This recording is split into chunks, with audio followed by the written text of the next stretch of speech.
Hello guys, welcome back to this channel. In this today's tutorial, I'm going to show you how you can repeat header on each page in Microsoft Word.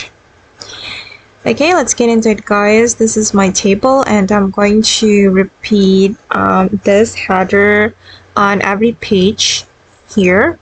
As you can see, I have 3 pages and I'm going to repeat the header.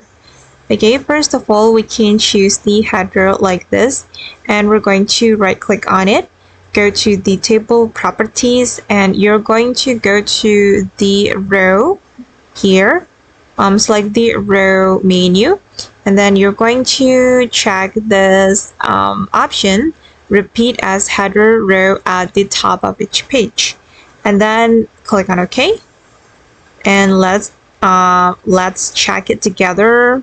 And as you can see, that the header has been repeated on each page in my document. Okay guys, and that's all the way to repeat header on each page in Microsoft Word. I hope this video will be useful for you. Thank you so much for watching and bye!